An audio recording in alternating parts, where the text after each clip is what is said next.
আল্লাহর নবীর সাহাবী ওমর ইবনুল খাত্তাব রাদিয়াল্লাহু তাআলা আনহু ঘর থেকে বের হয়ে সামনে অগ্রসর হইতেছেন, মানুষের খোঁজ খবর রাখতেছেন, মানুষের খোঁজ খবর নিতেছেন, কে কি অবস্থা আছে, কে সুখে আছে, কে কষ্টে আছে, কে দুঃখে আছে, কে ভালো আছে, সেটা জানার জন্য আমিরুল মুমিনিন রাস্তা দিয়ে হাঁটতেছেন। এমন সময় দেখেন মরুভূমির মধ্যে আগুন জ্বলতেছে, আগুন জ্বলতেছে, আর ছোট ছোট বাচ্চারা চিৎকার করতেছে। এই ছোট ছোট বাচ্চাদের চিৎকার শুনে আমিরুল মুমিনিন সেখানে চলে গেছেন। সেখানে গিয়ে দেখেন বিশাল বড় পাতিলের ভিতরে আগুন জ্বালাই দিছে, পাতিল ঢাকা, আর দুইটা বাচ্চা চিল্লাইতেছে। আমিরুল মুমিনিন মহিলাকে ডাক দিয়ে বলেন, ও মহিলা, তোমার বাচ্চাগুলো কান্না করতেছে, তুমি আগে কেন পাক করো নাই? দিনের বেলা কেন পাক করে দেখো নাই বাচ্চাদের জন্য? মহিলা চোখের পানি ছাইরা বলতেছেন, ও পথিক, আমি আগে কি দিয়ে পাক করব? আমার কাছে তো কোনো খাবারই নাই। এবার আমিরুল মুমিনিন বলতেছে, তোমার পাতিলের ভিতরে কি দিয়ে তুমি আগুন জ্বালাইলা? এবার মহিলা বলতেছেন কান্না করে যায়, আমি আমার বাচ্চাদেরকে, ছোট ছোট বাচ্চাদেরকে আমি সান্ত্বনা দেওয়ার জন্য শুধু পানি দিয়া আমি আগুন জ্বালাইয়া দিছি। শুধু পানি দিয়ে আমি ডেকসির ডাইকা তারপরে আগুন জ্বালাইতেছি, যাতে বাচ্চারা শান্ত হয়, যে মা কিছুক্ষণ পরে তো খাবার দিবে। আসলে আমার কাছে খাবারের কিছু নাই, চাল নাই, আটা নাই, কিছুই নাই, আমার কাছে খাবারের কিছুই নাই। আমিরুল মুমিনিন বলতেছেন, তাহলে দেখি তোমাদের জন্য কোনো খাবারের ব্যবস্থা করতে পারতেছে কি না দেখি। আসলামকে ডাক দিয়া সে তার গন্তব্যস্থানে রাজপ্রাসাদে ঢুইকা বাইতুল মাল থেকে বললেন, আসলাম, এই বস্তার ভিতরে আটা নাও, পেঁয়াজ নাও, রসুন নাও, যা কিছু আছে সব বস্তার ভিতরে ঢুকাও। সব বস্তার ভিতরে ঢুকিয়ে দেওয়া হলো। এবার আমিরুল মুমিনিন আসলামকে ডাক দিবেন, আসলাম, আমার মাথায় তুমি এই বস্তা সুন্দরভাবে জাগাইয়া দাও। আসলাম ডাক দিয়ে বললেন, ও আমিরুল মুমিনিন, আমি তো আপনার খাদেম, আমি তো এই বস্তা মাথায় নিয়ে যাব, এটাই তো উচিত ছিল। কয় না আসলাম, কিয়ামতের ময়দানে যদি আল্লাহ ডাক দিয়ে বলেন আমিরুল মুমিনিন হয়েছো তুমি ওমর ইবনুল খাত্তাব, কিন্তু তোমার রাষ্ট্রের ভিতরে অমুক মহিলা সে না খেয়ে জীবন যাপন করছিল, তাহলে আমার জবাব দেওয়ার কিছুই থাকবে না, কাজে আমার বোঝা আমাকে বহন করতে দাও। আমিরুল মুমিনিন কেমন ছিল বাদশাহ? আজকের আমাদের দেশের বাদশাহ যদি একটু কিছু থেকে কিছু না ক্ষমতায় যদি বসে যায়, তাহলে কোন জায়গা থেকে চুরি করবে, কোন জায়গা থেকে ডাকাতি করবে, সেই চিন্তায় তাকে কথা বলেন ঠিক কিনা? জনগণের টাকা কিভাবে আত্মসাৎ করবে, সেই চিন্তায় তাকে কথা বলেন ঠিক কিনা? কিন্তু আমিরুল মুমিনিন অন্তরের ভিতরে কেমন ভয় ছিল আল্লাহর।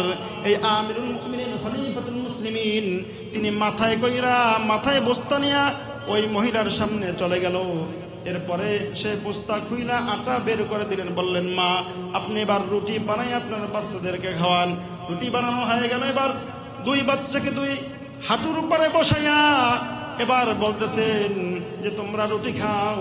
বাচ্চা দুইটা রুটি খাইতেছেন আর বলতেছে, একটু তোমরা হাসো, এই হাসিটা আমি দেখতে চাই। ওয়ালা তাহিনু ওয়ালা তাহজানু ওয়া আনতুমুল আ'লাউন ওয়া আনতুমুল আ'লাউনা ইন কুনতুম মুমিনিন। তোমাদের জন্য কোনো ভয় নাই, কোনো চিন্তা নাই, কোনো পেরেশানি নাই, তোমরাই বিজয় লাভ করবা। কিন্তু একটা সার্টিফিকেট অর্জন করতে হবে। সেই সার্টিফিকেট প্রাইমারির সার্টিফিকেট নয়, সেই সার্টিফিকেট হাই স্কুলের সার্টিফিকেট নয়, সেই সার্টিফিকেট জাহাঙ্গীরনগর বিশ্ববিদ্যালয়ের সার্টিফিকেট নয়, সেই সার্টিফিকেট ঢাকা বিশ্ববিদ্যালয়ের সার্টিফিকেট নয়, সেই সার্টিফিকেট অক্সফোর্ডের সার্টিফিকেট নয়, সেই সার্টিফিকেট মদিনা ইউনিভার্সিটির সার্টিফিকেট নয়, সেই সার্টিফিকেটের নাম হচ্ছে মুমিনের সার্টিফিকেট। কিসের সার্টিফিকেট আমাদের অর্জন করতে হবে? মুমিনের সার্টিফিকেট অর্জন করতে হবে। যদি মুমিনের সার্টিফিকেট আমরা অর্জন করতে পারি, গোটা পৃথিবীর মুমিনের পদতলে সমস্ত বাতিল শক্তি মাথা নত করতে বাধ্য হবে। কথা বলেন ঠিক কিনা?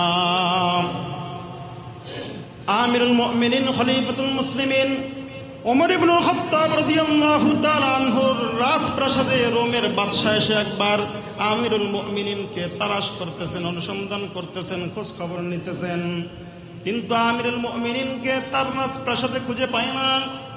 সাহাবায়ে কেরাম রাদিয়াল্লাহু তাআলা আনহুমদের কাছে জিজ্ঞাসা করলেন, ও আল্লাহর নবীর সাহাবা, তোমাদের আমিরুল মুমিনিন ওমর কোথায়? তার সাথে আমি সাক্ষাৎ করার জন্য এসেছি। আল্লাহর নবীর সাহাবীরা বললেন, ও রোমের বাদশা, আমাদের আমিরুল মুমিনিন খলিফাতুল মুসলিমিনের সাথে যদি সাক্ষাৎ করতে হয় তাহলে রাজপ্রাসাদে খুঁজে পাইবা না, ওই মদিনার গোরস্থানে চলে যাও, সেখানে গেলেই আমাদের আমিরুল মুমিনিনের সাথে সাক্ষাৎ করতে পারবা।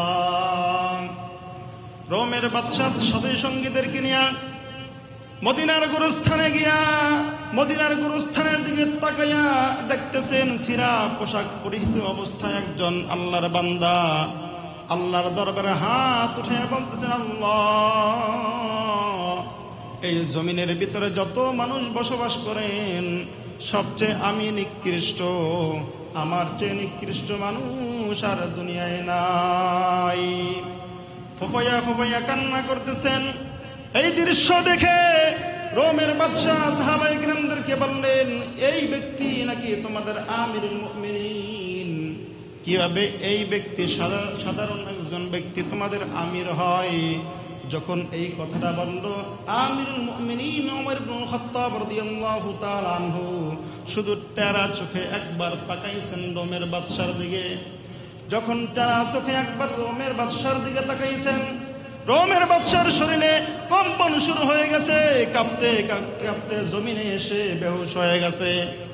হুশ আসার পর আমিরুল মুমিনিনকে সম্বোধন করে বলতেছেন, ও আমিরুল মুমিনিন, আমি যখন আমার রাজপ্রাসাদ থেকে বের হই শরীরে আমি শাহী পোশাক পরিধান করি, আমার সাথে পুলিশ বাহিনী থাকে, সেনাবাহিনী থাকে, বিভিন্ন রকমের প্রশাসন আমার বডিগার্ড হিসাবে থাকে, কিন্তু আমিরুল মুমিনিন, নাই তোমার সাথে কোনো সাথী সঙ্গী, নাই তোমার শরীরে কোনো শাহী পোশাক। কিন্তু আমি বুঝতে পারলাম না রে আমিরুল মুমিনিন, তুমি একবার আমার দিকে তাকাইলা আর আমার শরীরে কম্পন শুরু হয়ে গেল, আমি বেহুশ হয়ে গেলাম। ও আমিরুল মুমিনিন, আমি তোমাকে বলি, আমার এই শরীরের সাথে, আমার এই দেহের সাথে যদি আরো 7টা দেহ একত্রিত করা হতো তাহলে মনে হয় ওই কম্পন থামতো না। এত বড় হাতিয়ার কিভাবে তুমি অর্জন করেছো? আমিরুল মুমিনিন খলিফাতুল মুসলিমিন ওমর ইবনুল খাত্তাব রাদিয়াল্লাহু তাআলা আনহু বললেন, ইত্তাকুল্লাহ, আমার রবকে ভয় করো, গোটা পৃথিবীর মানুষ তোমাকে দেখলে ভয় পাবে। আজকের আমরা ইমানের সার্টিফিকেট অর্জন করতে পারি না, ইমানের সার্টিফিকেট অর্জন করতে পারি না, রবের ভয় অন্তরে বসাইতে পারি না, যার কারণে আজকের নামদারি মুসলমান হয়েও ইহুদি খ্রিস্টান বিজেপিদের হাতে আমরা বন্দি। কথা বলেন ঠিক কিনা? আজকের দেখেন ভারতের মা বোনরা আজকে নির্যাতিত, ভারতের মুসলমানদের উপর বিভিন্ন রকমের নির্যাতন চালাচ্ছে। শুধু তাই নয়, মুসলমানদের উপর স্টিম রোলার চালিয়ে তাদেরকে হত্যা করতেছে। ভারতের বাবরি মসজিদ ভেঙে টুকরো টুকরো করে দিয়েছে। শুধু তাই নয়, বর্তমানে ছোট ছোট মসজিদগুলি ভেঙে টুকরো টুকরি করতেছে। কিন্তু ভারত ওই অপশক্তি তারা জানে না। মুসলমান তো সেই সে জাতি যাদের হুঙ্কারে গোটা বিশ্ব থরথর করে কাঁপছে। কথা বলেন ঠিক কিনা?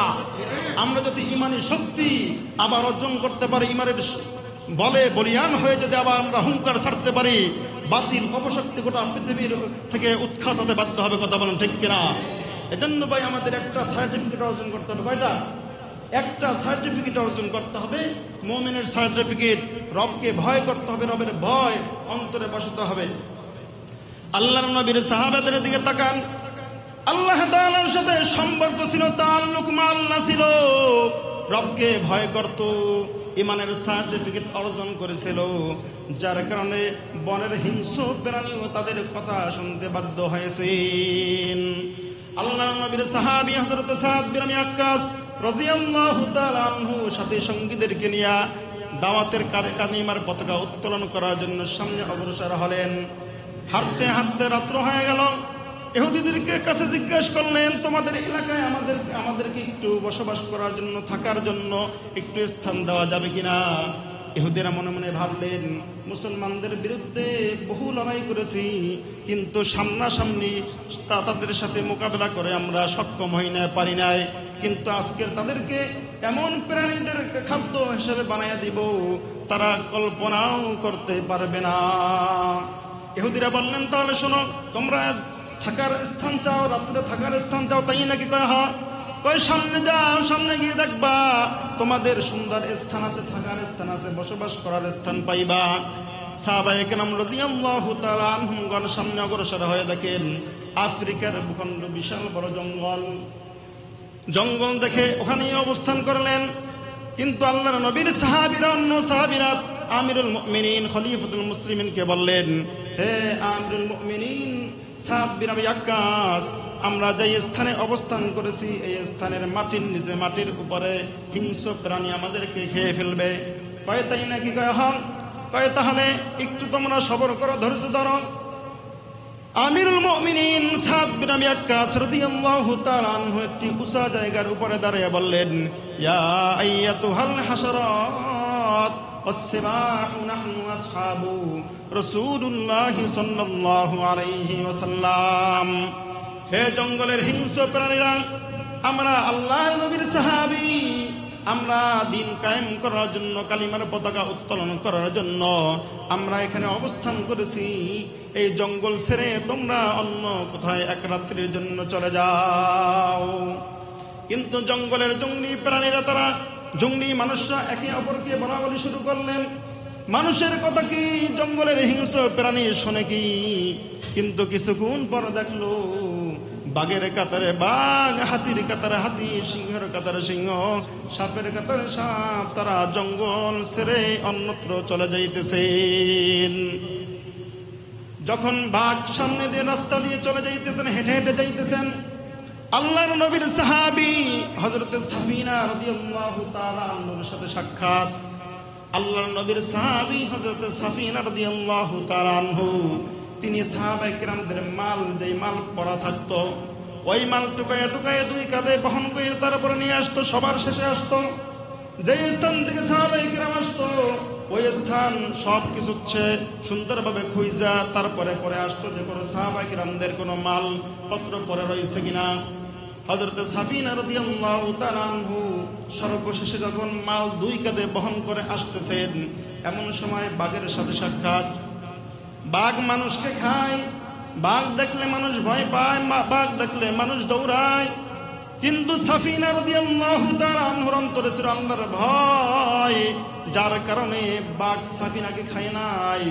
যখন বাঘের মুখোমুখি হয়েছেন, তখন হযরত সাফিনা রাদিয়াল্লাহু তাআলা আনহু তিনি বাঘকে সম্বোধন করে বললেন, ও বাঘ, আমি আল্লাহর নবীর সাহাবী, আমার এই মালগুলি নিয়ে আসতে অনেক কষ্ট হয়েছে।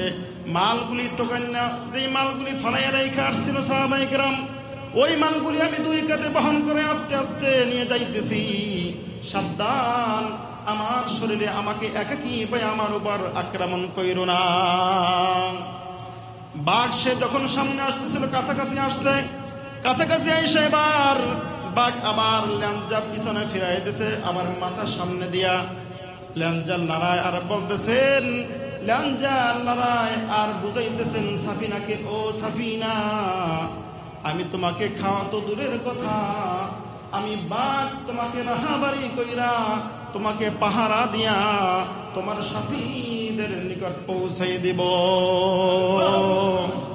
ইত্তাকুল্লাহ, আল্লাহকে যদি আমরা ভয় করতে পারি, আল্লাহর ভয় যদি অন্তরে বসাতে পারি, মুমিনের সার্টিফিকেট যদি আমরা অর্জন করতে পারি, তাহলে জঙ্গলের হিংস্র প্রাণীরাও আমাদের কথা শুনতে বাধ্য হবে। কথা বলেন ঠিক কিনা? কিন্তু দেখা যায় আজকের সমাজে ভাই ভাইয়ের মধ্যে মিল নাই। কথা বলেন ঠিক কিনা? এক ভাই অপরজনের উপর জুলুম করে, ভাইয়ের সাথে ভাইয়ের আজকের সম্পর্ক নাই, ছেলের সাথে বাবার সম্পর্ক নাই, ছেলে বাবার কথা শোনে। কথা বলেন ঠিক কিনা? সমাজে সমাজে মিল নাই, পাড়ায় পাড়ায় আজকের বিভিন্ন রকমের ঝামেলা। কথা বলেন ঠিক কিনা? কিন্তু আমাদের মধ্যে দুইটা জিনিস নাই, ওই দুইটা জিনিস যদি আমরা অর্জন করতে পারি, আল্লাহ রাসূল সাল্লাল্লাহু আলাইহি সাল্লাম বলেন, তারাকতু ফীকুম আমরাইন লান তাদিল্লু মা তামাসসাকতুম বিহিমা কিতাবাল্লাহি ওয়া সুন্নাত রাসূলি। দুইটা জিনিস যদি তোমরা আঁকড়িয়ে ধরতে পারো, তাহলে কোনদিন তোমরা পথভ্রষ্ট হইবে না, ভাই ভাইয়ের সাথে তোমাদের ঝগড়া হবে না। এক নম্বরে কোরআন, দুই নম্বরে রাসূলের সুন্নাহ।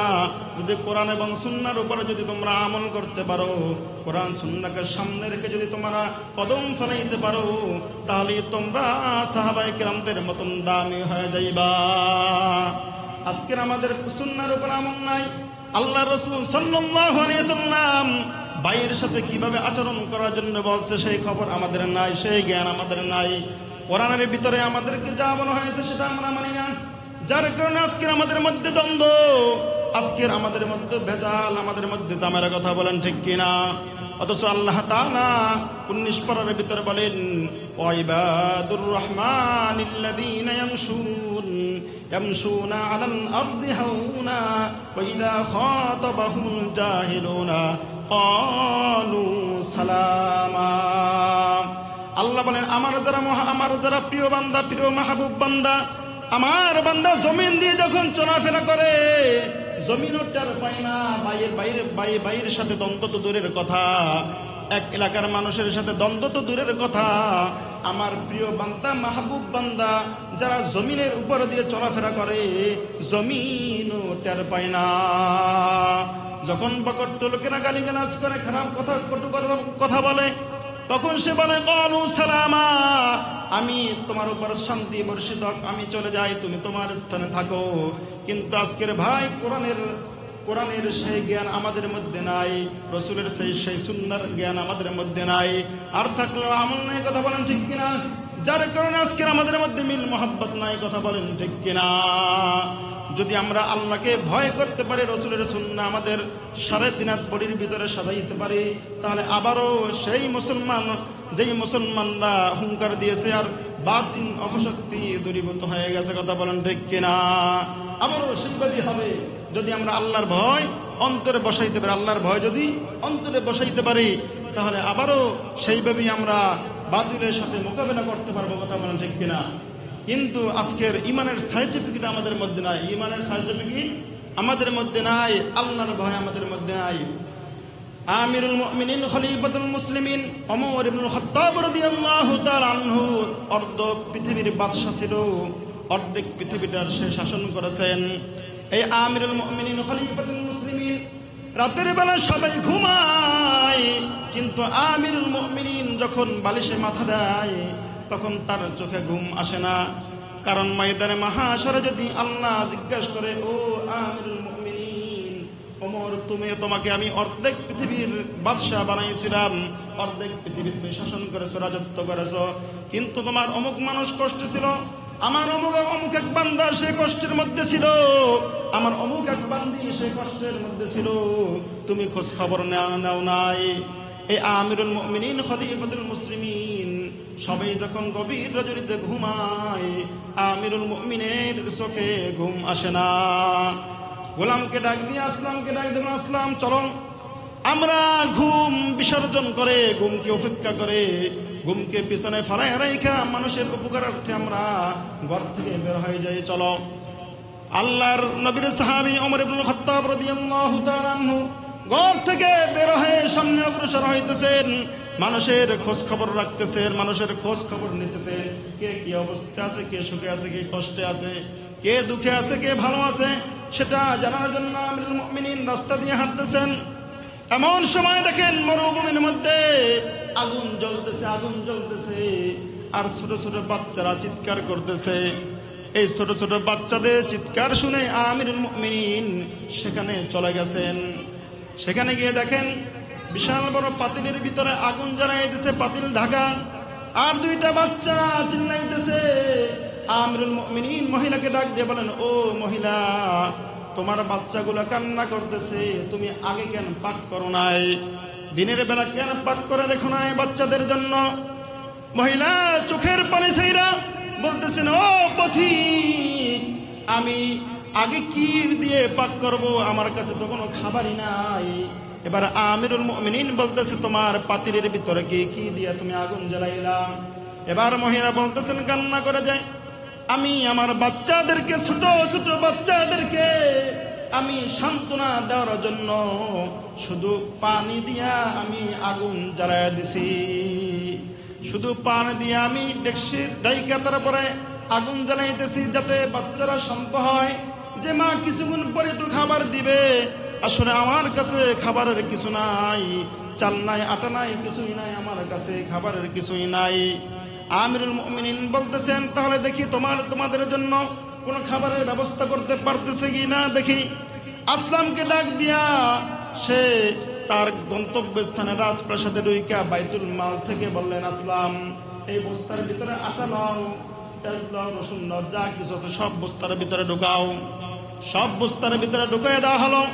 এবার আমিরুল মুমিনিন আসলামকে ডাক দিবেন, আসলাম আমার মাথায় তুমি এই বস্তা সুন্দরভাবে জাগাইয়া দাও। আসলাম ডাক দিয়ে বললেন, ও আমিরুল মুমিনিন, আমি তো আপনার খাদেম, আমি তো এই বস্তা মাথায় নিয়ে যাব, এটাই তো উচিত ছিল। কয় না আসলাম, কিয়ামতের ময়দানে যদি আল্লাহ ডাক দিয়ে বলেন আমিরুল মুমিনিন হয়েছো তুমি ওমর ইবনে খাত্তাব, কিন্তু তোমার রাষ্ট্রের ভিতরে অমুক মহিলা সে না খেয়ে জীবন যাপন করছিল, তাহলে আমার জবাব দেওয়ার কিছুই থাকবে না, কাজী আমার বোঝা আমাকে বহন করতে দাও। আমিরুল মুমিনিন কেমন ছিল বাদশাহ? আজকের আমাদের দেশের বাদশাহ যদি একটু কিছু থেকে কিছু না ক্ষমতায় যদি বসে যায়, তাহলে কোন জায়গা থেকে চুরি করবে, কোন জায়গা থেকে ডাকাতি করবে, সেই চিন্তায় তাকে কথা বলেন ঠিক কিনা? জনগণের টাকা কিভাবে আত্মসাৎ করবে, সেই চিন্তায় তাকে কথা বলেন ঠিক কিনা? কিন্তু আমিরুল মুমিনিন অন্তরের ভিতরে কেমন ভয় ছিল আল্লাহর। এই আমিরুল মুমিনিন খলিফাতুল মুসলিমিন, তিনি মাথায় বস্তা নিয়ে ওই মহিলার সামনে চলে গেল। এরপরে সে বস্তা খুইলা আটা বের করে দিলেন, বললেন, মা আপনি এবার রুটি বানাই আপনার বাচ্চাদেরকে খাওয়ান। রুটি বানানো হয়ে গেল। এবার দুই বাচ্চাকে দুই হাঁটুর উপরে বসাইয়া এবার বলতেছেন যে তোমরা রুটি খাও। বাচ্চা দুইটা রুটি খাইতেছেন আর বলতেছে, একটু তোমরা হাসো, এই হাসিটা আমি দেখতে চাই। বাচ্চা দুইটা হাসতেছে আর ওমর ইবনে খাত্তাব কান্না করতেছে, চোখ থেকে পানি অশ্রু ঝরে, তার দাড়ি মোবারক ভিজে গেছেন। এই দৃশ্য দেখা ওই মহিলা ডাক দিয়ে বললেন, ও আমিরুল বলতেছেন, ও পথিক তুমি কেন কাঁদো? তুমি তো আমাদের খাবারের ব্যবস্থা করে দিছো, কিন্তু আমি আজকের বলতে চাই, এই দেশের এই অর্ধ পৃথিবীর বাদশা ওমর না হয়ে যদি তোমার মতন একজন সাধারণ পথিক হইতো, তাহলে আমার কতই না ভালো হতো, তাহলে দেশ সুন্দরভাবে চলতো। কিন্তু তখন আমিরুল মুমিনিন তার পরিচয় দেয় না যে আমি তো আমিরুল মুমিনিন। ওমর ইবনে খাত্তাব রাদিয়াল্লাহু তাআলা আনহু তিনি বললেন যে আগামীকালকের তুমি আমিরুল মুমিনিনের দরবারে যাইও, তাহলে তোমার সাথে সাক্ষাৎ হবে, ওখানে আমি থাকবো, ওখানে তুমিও যাইবা আমিও থাকবো। দেখেন কত সুন্দরভাবে তাকে উপকার করলো, তাকে মাথার উপরে বস্তা নিয়ে তারপরে তাকে আটার রুটি দিয়ে রুটি বানিয়ে খাওয়াইলো সন্তানদেরকে, তারপরে নিজের পরিচয় দেয় নাই। কিন্তু আজকের যদি আমরা কিছু থেকে কিছু না দান করি, হালকা কিছু যদি আমরা দান করি, তারপরেও ওটা আমরা জনসম্মুখে বলি যে আমি অমুক টাকা অমুক কয়েক হাজার টাকা দান করছি, 5,000 টাকা আমি দান করছি, 10,000 টাকা আমি দান করছি, আমি 1 কোটি টাকা দান করছি, আমি বড় দানবীর, বলে কিনা? বলে আমি 50,000 টাকা দান করেছি, আমি বড় দানবীর, আমার সামনে কেউ নাই। কিন্তু আমিরুল মুমিনিন বলতেছেন, শোনো, আগামীকালকের আমিরুল মুমিনিনের দরবারে তোমরা যাবা আর আমিও সেখানে থাকবো। রাজপ্রাসাদে মহিলা পরের দিন গিয়ে দেখেন আমিরুল মুমিনিন শাহী চেয়ারে বসা। মহিলা সে কাঁদতে কাঁদতে আমিরুল মুমিনিনের সামনে এসে বললেন যে আপনি আমিরুল মুমিনিন কেন বলেন নাই? বেয়াদবি করেছি, মাফ করে দেন। ওমর ইবনে খাত্তাব ডাক দিয়ে বললেন, ও মহিলা শোনো, তোমাদের তো কোনো ভুল নাই, সব ভুল তো আমার, কেননা আমি দেশের বাদশাহ, আমার তোমাদের খোঁজ খবর নেওয়ার উচিত ছিল। তোমরা আমার কাছে আসার আগেই তোমাদের কাছে আমার যাওয়া উচিত ছিল, কিন্তু আমি পারি নাই। কিয়ামতের ময়দানে আমাকে আল্লাহর আসামি বানাইও না, কিয়ামতের ময়দানে আমাকে আল্লাহর আদালতে বিচার দায়ের করিও না। যদি আল্লাহর আদালতে বিচার দাও, তাহলে আমি ওমর জাহান্নামে হয়ে যাব। এজন্য ওমর কান্না করতেন আর বলতেন, গোটা পৃথিবীর সব মানুষ যদি জাহান্নামী হয়ে যায় আর একটা মানুষ যদি জান্নাতি হয়, ওই মানুষটাই হব আমি ওমর। এইরকম আশা রাখতো ওমর ইবনুল খাত্তাব। আবার আল্লাহকে কেমন ভয় করতেন দেখেন, তিনি জোরে জোরে চিল্লে বলতেন যে যদি গোটা পৃথিবীর সব মানুষ জান্নাতি হয় আর যদি আল্লাহ বলে আজকের এই ময়দানে মাহাশরে একটা মানুষ জাহান্নামী হবে, সেই মানুষটাই আমি ওমর হতে পারি। এভাবে আশা, বড় আশা রাখতেন। আবার আল্লাহকে ভয় করতেন অনেক বেশি। আমাদের আল্লাহর ভয় অন্তরে রাখতে হবে। যদি আল্লাহর ভয় অন্তরে রাখতে পারি তাহলে আমাদের আল্লাহ বন্ধু হয়ে যাবে। কথা বলেন ঠিক কিনা? শুধু বন্ধুই নয়, আল্লাহ তাআলা সমস্ত মাখলুকাতকে আমাদের গোলামি বানিয়ে দিবেন। মাল্লাহুল মাওলা ফালাহুল কুল। যদি কোনো বান্দা কোনো বান্দি আল্লাহর হয়ে যায়, গোটা পৃথিবীর সব মাখলুকাত তার গোলাম বানিয়ে দেয়। আল্লাহর নবীর সাহাবী হযরত সাদ বিন আবি ওয়াক্কাস রাদিয়াল্লাহু তাআলা আনহু, তিনি ইরাক বিজয় হওয়ার পরে ইরানে যাবে, কিভাবে যাবে সে চিঠি লিখলেন, চিরকুট লিখলেন, বললেন যে আমরা আল্লাহর নবীর সাহাবী তোমাদের দেশে আগমন করতে চাই। ইরাক যখন বিজয় হলো, ইরানের রাষ্ট্রপ্রধানের কাছে সংক্ষেপে চিঠি লিখলেন যে আমরা আল্লাহর নবীর সাহাবী তোমাদের দেশে আগমন করতে চাই, কি বলো? যখন চিঠি পাইল ইরানের রাষ্ট্রপ্রধান, সমস্ত মন্ত্রীদেরকে ডাইকা পরামর্শ করলেন যে আল্লাহর নবীর সাহাবীরা যদি আমাদের দেশে আগমন করে তাহলে আমরা তাদের সাথে যুদ্ধ করে পারবো না, কারণ তাদের একটা সার্টিফিকেট আছে। কয়টা? তাদের ইমানি সার্টিফিকেট আছে, তাদের ইমানি শক্তি আছে। তাদের ইমানি শক্তির সামনে আমরা যুদ্ধ করে পারবো না। তো এখন একজন মন্ত্রী উঠে বললেন যে তাহলে যদি আল্লাহর নবীর সাহাবীরা আমাদের দেশে আগমন করে আমরা তাদের সাথে যুদ্ধ করব, আমাদের তো অস্ত্র আছে বহুত, আমাদের শক্তি আছে, আমরা তাদের সাথে যুদ্ধ করব। কিন্তু ইরানের রাষ্ট্রপ্রধান জানতো যে আল্লাহর নবীর বাহিনীর সাথে কোনো দেশ যুদ্ধ করে, কোনো অপশক্তি যুদ্ধ করে তারা বিজয় লাভ করতে পারে না, সেটা সে জানতো। তিনি বললেন যে না, আল্লাহর নবীর সাহাবীদের সাথে আমরা যুদ্ধ করে পারবো না, এটা সম্ভব নয়। তখন একজন মন্ত্রী উঠে বললেন যে ইরাক ও ইরানের মাঝখানে যে ব্রিজ আছে, ব্রিজটা ভাঙা হোক। যদি এটা ব্রিজটা ভাঙা হয়, যেমন পদ্মা সেতু, আমাদের পদ্মা সেতু ওপার ফরিদপুর, এবার মুন্সিগঞ্জ, ঢাকা, কি বলেন? যদি এই সেতু ভাঙা হয় তাহলে আমরা আর ওপারে যেতে পারবো না, কি বলেন? এভাবে তারা বললেন ইরাক ও ইরানের মাঝখানে যে ব্রিজটা আছে, এই বিশাল বড় ব্রিজ ভাঙা হোক, তাহলে আর আল্লাহ নবীর সাহাবীরা আসতে পারবে না, আর আমাদের সাথে যুদ্ধ করতে পারবে না, আর আমাদের দেশ তারা আয়ত্তে নিতে পারবে না। তারা ব্রিজ ভাঙলো। ব্রিজ ভাঙার পরে ওদিকে ব্রিজ ভাঙলো আর এদিকে আল্লাহর নবীর সাহাবী হযরত সাদ বিন আবি ওয়াক্কাস একজন নয়, দুইজন নয়, 30,000 সৈন্য নিয়ে উপস্থিত। কয় হাজার? 30,000 সৈন্য নিয়ে, 30,000 সাহাবীকে নিয়ে ওই নদীর কিনারায় উপস্থিত হয়েছেন। 30,000 সৈন্য নিয়ে উপস্থিত হয়েছেন। এবার সাদ বিন আবি ওয়াক্কাস রাদিয়াল্লাহু তাআলা আনহু বললেন, ও আল্লাহর নবীর সাহাবীরা, আমরা যে ওপার যাব, ওপার পার হওয়ার কোনো ব্যবস্থা নাই, ব্রিজ ভেঙে দিয়েছে, কিভাবে যাইবা? আল্লাহর দিন কি এখানে সমাপ্ত হয়ে যাবে নাকি ফিলিস্তিন পর্যন্ত যাবে? আল্লাহর দিন নাকি বাংলাদেশেই সমাপ্ত হবে, নাকি ভারতের অবশক্তির সাথে লড়াই হবে? কথা বলেন। আল্লাহর দিন বাংলাদেশের সীমাবদ্ধ নয়। ভারত যদি বাবরি মসজিদ ভেঙেছে, ছোট ছোট মসজিদ ভেঙেছে, যদি তারা আরো মুসলমানদের উপর নির্যাতন চালায়, তাহলে আমরা উচ্চকণ্ঠে সুউচ্চকণ্ঠে বলে দেব যে মুসলমানদের শক্তি ক্ষমতা এখনো অব্যাহত আছে, তোদের সাথে লড়াই করতে আমরা প্রস্তুত। কথা বলা ঠিক কিনা? এভাবে হুঙ্কার যদি আমরা দিই তাহলে মোদী সে ওই ভারত থেকে উৎখাত হবে। কথা বলেন ঠিক কিনা?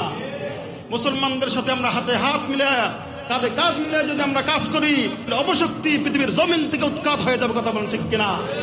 এবার আল্লাহর নবীর সাহাবী হযরত সাদ বিন আবি ওয়াক্কাস রাদিয়াল্লাহু তাআলা আনহু, তিনি বললেন যে আল্লাহর দিন কি এখানে সমাপ্ত হবে নাকি নদীর ওই পারেও যাবে, পদ্মা নদীর ওপারেও যাবে, নাকি পদ্মার এপারেই থাকবে?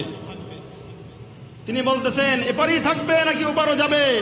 আল্লাহর নবীর সাহাবীরা 30,000 সৈন্য বলতেছেন যে হে আমিরুল মুমিনিন, আমরা আপনাকে কমান্ডার মানি, যদি আপনি বলেন ওপারেও যাব, আমরা সবাই প্রস্তুত, আমরা সবাই প্রস্তুত। এরপর আল্লাহর নবীর সাহাবী হযরত সাদ বিন আবি ওয়াক্কাস রাদিয়াল্লাহু তাআলা আনহু, তিনি আল্লাহু আকবার বলে দরিয়ায় নদীর উপর ঝাঁপিয়ে পড়েছেন। তারা নদীর উপর দিয়ে চলতেছেন, পানিকে আল্লাহ রাস্তা হিসাবে গ্রহণ করেছেন। পানির উপর দিয়ে ঘোড়া চালাইতেছেন ঘোড়া দৌড়ায়া ওই পারে চলে গেল। ওই পারে যাওয়ার পর সাদ বিন ওয়াক্কাস রাদিয়াল্লাহু তাআলা আনহু সৈন্যদেরকে সম্বোধন করে বলতেছেন, তোমাদের মধ্যে থেকে কি কোনো সাথী সঙ্গী হারিয়ে গেছে কিনা? তারা বলতেছেন, হে আমিরুল মুমিনিন, আমাদের মধ্যে থেকে সাথী সঙ্গী হারানো তো দূরের কথা, বরং আমাদের কাছে মনে হয়েছে আমরা যেন মক্কা মদিনার মরুভূমির উপর দিয়ে ঘোড়া দৌড়াইতেছি। যখন তারা নদীর উপর দিয়ে ঘোড়া দৌড়ে ওই পারে চলে গেল, ইরানে চলে গেল। ইরানের রাষ্ট্রপ্রধান তাদের প্রশাসনগুলা যখন এই দৃশ্য দেখলো যে পানির উপর দিয়ে ঘোড়া দৌড়াইতেছে, তারা দুই হাত জাগিয়ে তারা আত্মসমর্পণ করলেন, সারেন্ডার করলেন। আত্মসমর্পণ কইরা বলতেছেন, তোমাদের সাথে আমরা যুদ্ধ করবো না, যুদ্ধ হয়ে গেছে। তোমাদের সাথে আমরা যুদ্ধ করবো না, যুদ্ধ হয়ে গেছে। বিনা যুদ্ধে ইরান বিজয় লাভ করেছে। বিনা যুদ্ধে ইরান বিজয় লাভ করেছে। কিসের কারণে? তাকওয়া অর্জন করেছে, ইমানের সার্টিফিকেট অর্জন করেছে, যার কারণে মুসলমানরা বিনা যুদ্ধে বিজয় লাভ করেছে। পানি রাস্তায় পরিণত হয়ে গেছে। কথা বলেন ঠিক কিনা? হযরত মুসা পয়গম্বর আলাইহিস সালাতু ওয়াস সালাম যখন ফিরাউন দাওয়াত দিছিল 9 লক্ষ সৈন্য নিয়ে, তখন 6 লক্ষ সৈন্য নিয়ে যখন তারা লোহিত সাগরের কিনারে আসছিল, আল্লাহকে বলছিল, হে আল্লাহ, আজকে তো আমরা মুসার সাথে যারা ছিল সঙ্গীরা বলছিল যে আজকে তো আমরা ধরা পড়ে গেছি, আজকে তো আমরা ধরা পড়ে গেছি। আল্লাহ নবী মুসা তিনি বললেন যে না, আমরা ধরা পড়ি না, আল্লাহ অবশ্যই আমাদের জন্য রাস্তা খুলে দেবে। তখন হযরত মুসা আলাইহিস সালাতু ওয়াস সালামকে আল্লাহ তাআলা নির্দেশ করলেন, মুসা তুমি পানির উপর আঘাত করো লাঠি দিয়া। আঘাত করলেন, 12টি রাস্তা হয়ে গেল পানির উপর দিয়ে। যদি আল্লাহর ভয় অন্তরের ভিতর থাকে, মুসলমানদের জন্য পানি না, পানি হয়ে যাবে রাস্তা।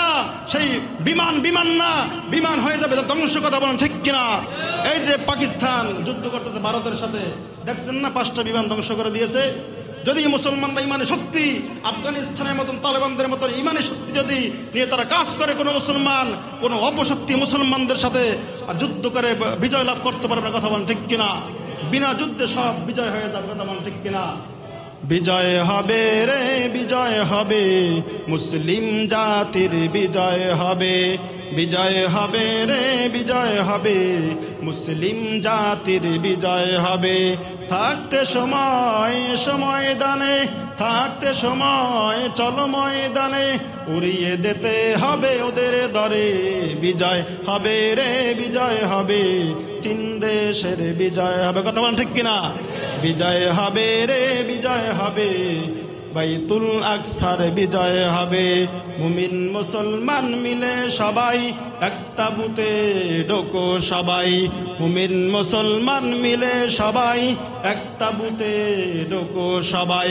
ভয় পাবো না বুলেট বোমা, ভয় পাবো না বুলেট বোমা, আমরা সবে রাসূল সেনা। কথা বল ঠিক কিনা? আমরা কার সেনা? আমরা রাসূল সেনা। কথা বল ঠিক কিনা? বিজয় হবে রে, বিজয় হবে, মুসলিম জাতির বিজয় হবে। বিজয় হবে রে, বিজয় হবে, 3 দেশের বিজয় হবে। বিজয় হবে রে, বিজয় হবে, পাকিস্তান দেশের বিজয় হবে। বিজয় হবে রে, বিজয় হবে, বাইতুল আকসার বিজয় হবে। পৃথিবী রঙে রঙিন হয়ে বিজয়ের পতাকা পাবে না হাতে। রংধনুকে কবর দিয়ে বিজয়ের পতাকা নাও যে হাতে। বিজয় হবে রে, বিজয় হবে, মুসলিম জাতির বিজয় হবে। বিজয় হবে রে, বিজয় হবে, বাইতুল আকসার বিজয় হবে। ইহুদির গোষ্ঠীরা যদি বলে বিজয়ের পতাকা দাও মোদেরে, প্রাণ থাকিতে বলবো কোষে, প্রাণ থাকিতে বলবো কোষে, পতাকা দিব না ওদের হাতে। বিজয় হবে রে, বিজয় হবে, মুসলিম জাতির বিজয় হবে। বিজয় হবে রে, বিজয় হবে, বাইতুল আকসার বিজয় হবে।